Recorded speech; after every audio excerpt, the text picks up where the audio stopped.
Hello, Aylesford. It's Mrs Kindred here with my little cat Ivy, and we'd like to read to you an extract from Harry Potter. And we're going to start at the bit where Harry, who has been running all over the country with his dreadful uncle and his dreadful aunt and awful cousin, and they've been trying to hide from all this strange post that keeps appearing in their house, with something about Hogwarts on the front of it. We're going to start when Hagrid finally finds Harry. Boom! They knocked again. Dudley jerked awake. "Where's the cannon?" he said stupidly. There was a crash behind them, and Uncle Vernon came skidding into the room. He was holding a rifle in his hands. Now they knew what had been in the long, thin package he had brought with them. "Who's there?" he shouted. "I warn you, I'm armed." There was a pause, then smash! The door was hit with such force that it swung clean off its hinges and with a deafening crash landed on the floor.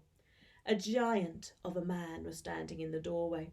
His face was almost completely hidden by a long, shaggy mane of hair and a wild, tangled beard. But you could make out his eyes glinting like black beetles under all that hair. The giant squeezed his way into the hut, stooping so that his head had just brushed the top of the ceiling. He bent down, picked up the door and fitted it easily back into its frame. The noise of the storm outside dropped a little. He turned round to look at them all. "Oh, couldn't make us a cup of tea, could you? It's not been an easy journey." He strode over to the sofa where Dudley sat frozen with fear. "Budge up, you great lump," said the stranger. Dudley squeaked and ran to hide behind his mother, who was crouching terrified behind Uncle Vernon. "And here's Harry," said the giant. Harry looked up into the fierce, wild, shadowy face and saw that the beetle eyes were crinkled in a smile. "Last time I saw you, you was only a baby," said the giant. "You look a lot like your dad, but you got your mum's eyes." Uncle Vernon made a funny, rasping noise. "I demand that you leave at once, sir," he said. "You are breaking and entering." "Oh, shut up, Dursley, you great prune," said the giant. He reached over the back of the sofa, jerked the gun out of Uncle Vernon's hands, bent it into a knot as easily as if it had been made of rubber, and threw it into the corner of the room. Uncle Vernon made another funny noise, like a mouse being trod on. "Anyway, Harry," said the giant, turning back on the Dursleys, "a very happy birthday to you. Got something for you here. I might have sat on it at some point, but it'll taste all right." From an inside pocket of his black overcoat, he pulled a slightly squashed box. Harry opened it with trembling fingers. Turn 2 pages there, 1 second. Inside was a large, sticky chocolate cake with "Happy Birthday, Harry" written on it in green icing. Harry looked up at the giant. He meant to say thank you, but the words got lost on the way to his mouth, and what he said was, "Who are you?" The giant chuckled. "True, I haven't introduced myself. Rubius Hagrid, keeper of keys and grounds at Hogwarts." He held out an enormous hand and shook Harry's whole arm. "What about that tea then, eh?" he said, rubbing his hands together. "I'd not say no to something stronger if you got it, mind." His eyes fell on the empty grate with the shrivelled crisp packets in, and he snorted. He bent down over the fireplace. They couldn't see what he was doing, but when he drew back a second later, there was a roaring fire there. It filled the whole damp hut with flickering light, and Harry felt warmth wash over him as though he'd sunk into a hot bath. The giant sat back down on the sofa, which sagged under his weight, and began taking all sorts of things out of the pocket of his coat. A copper kettle, a squashy packet of sausages, a poker, a teapot, several chipped mugs, and a bottle of some amber liquid which he took a swig from before starting to make tea. Soon the hut was full of the sound and smell of sizzling sausages. Nobody said a thing while the giant was working, but as he slid the first 6 fat, juicy, slightly burnt sausages from the poker, Dudley fidgeted a little. Uncle Vernon said sharply, "Don't touch anything he gives you, Dudley." The giant chuckled darkly. "You great pudding of a son don't need fattening any more, Dursley, don't worry." He passed the sausages to Harry, who was so hungry he had never tasted anything so wonderful, but he still couldn't take his eyes off the giant. Finally, as nobody seemed to be about to explain anything, he said, "I'm sorry, but I still really don't know who you are." The giant took a gulp of tea and wiped his mouth with the back of his hand. "Call me Hagrid," he said. "Everyone does, and I like you, and like I told you, I'm keeper of the keys at Hogwarts. You know all about Hogwarts, of course." No," said Harry. Hagrid looked shocked. "Sorry," Harry said quickly. "Sorry?" barked Hagrid, turning to stare at the Dursleys, who shrank back into the shadows.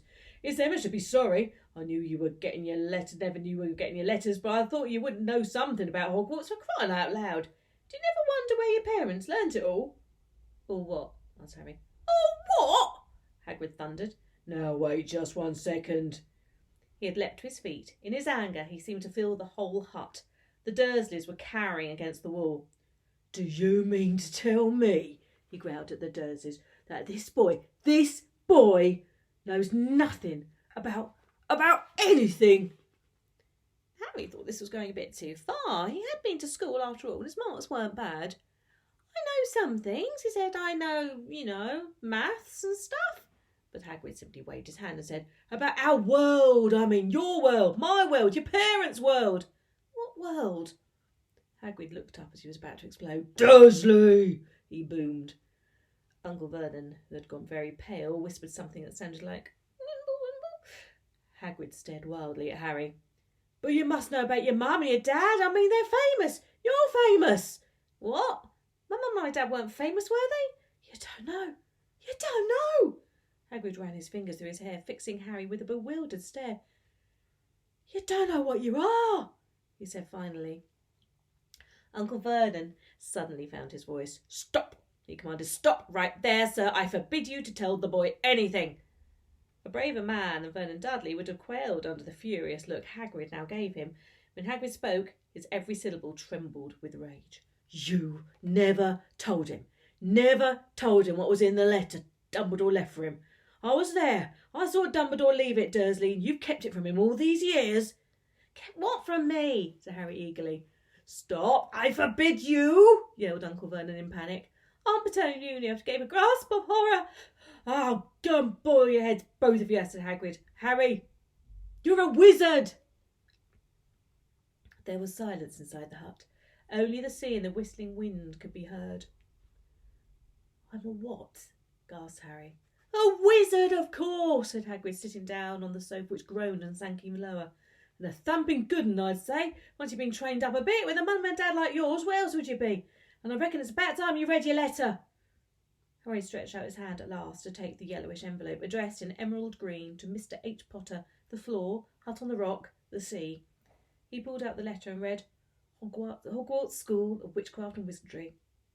"Mr. Potter, we are pleased to inform you that you have a place at Hogwarts School for Witchcraft and Wizardry. Please find enclosed a list of all necessary books and equipment. Term begins on the 1st of September. We await your owl by no later than the 31st of July. Yours sincerely, Minerva McGonagall, Deputy Headmistress." Questions exploded in Harry's head like fireworks. He couldn't decide what to ask first. After a few minutes he stammered, "What does it mean they await my owl?" "Galloping Gorgons, that reminds me," said Hagrid, clapping a hand to his forehead with enough force to knock over a cart horse, and from yet another pocket inside his overcoat he pulled out an owl. A real live, rather ruffled-looking owl, a long quill and a roll of parchment. With his tongue between his teeth he scribbled a note which Harry could read upside down. "Dear Mr. Dumbledore, given Harry his letter, taking him to buy his things tomorrow. Weather horrible. Hope you're well. Hagrid." Hagrid rolled up the note, gave it to the owl, which clamped it in its beak, went to the door and threw the owl into the storm.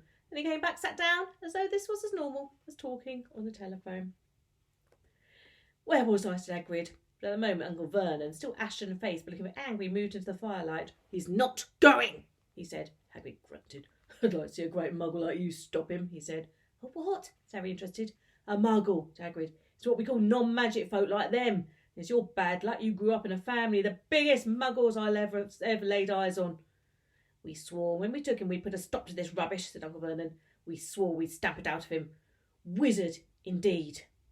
"You knew," said Harry. "You knew that I'm a wizard." And that's where we'll stop. It's been lovely reading to you. I hope you're all well. And me and Ivy, so hopefully we'll get a chance to read to you again before this is all over. But if not, we look forward to seeing you all at school. Take care, everybody. Bye.